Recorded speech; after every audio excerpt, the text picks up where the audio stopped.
For more, let's go to Bloomberg's legal reporter, Misyrlena Egkolfopoulou, who's outside the courthouse in Brooklyn. That's right. Just a few moments ago, the jury delivered their verdict to the judge here in the Eastern District of New York courthouse after 5 days of deliberations, and they found Martin Shkreli guilty for securities fraud, for lying to his investors in the 2 hedge funds that he ran. He got off of 5 counts, and the big reason why that happened is because this isn't your usual white-collar crime case, in the sense that he made most of his investors whole, partially by giving them shares of Ectrofin that were worth $3, but eventually came to be worth almost $40. And so the jurors heard a lot of good things coming from witnesses that were called by the prosecution. I bet you're sick.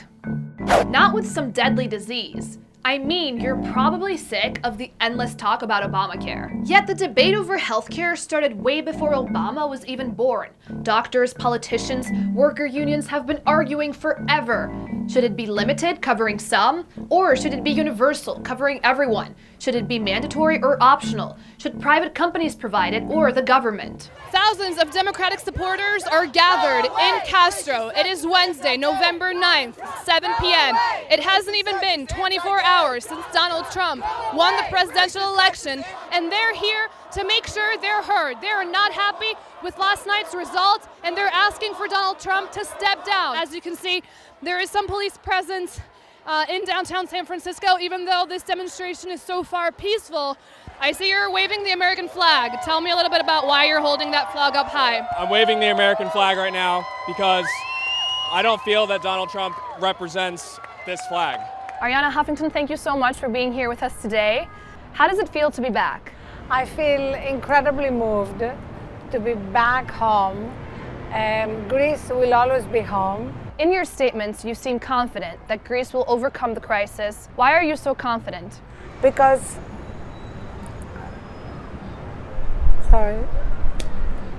Tonight we have yet another Eurogroup. There's so much pressure from both sides. Time is running out. Who will blink first? If Greece doesn't pay at the end of June, it is not technically in default until the end of July. And will underpin the firm.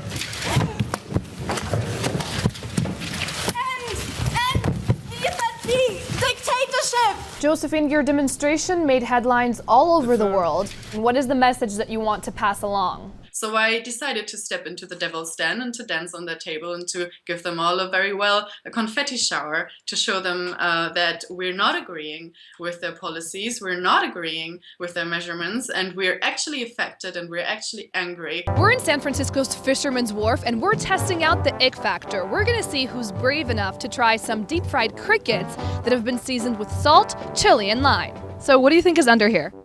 I have no clue. I'm worried it's gonna be like bugs or something.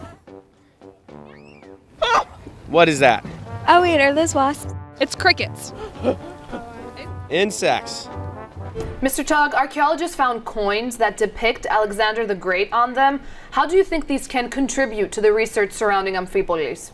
There are some problems with Alexander the Great coins. So on the wall of Amphipolis, you found an inscription that you say is a clue. What do you see exactly? I think it's an A. It's that simple. So the small a gives us yet another reason to believe that this tomb is related to Alexander the Great. The A is only a tiny piece of the evidence.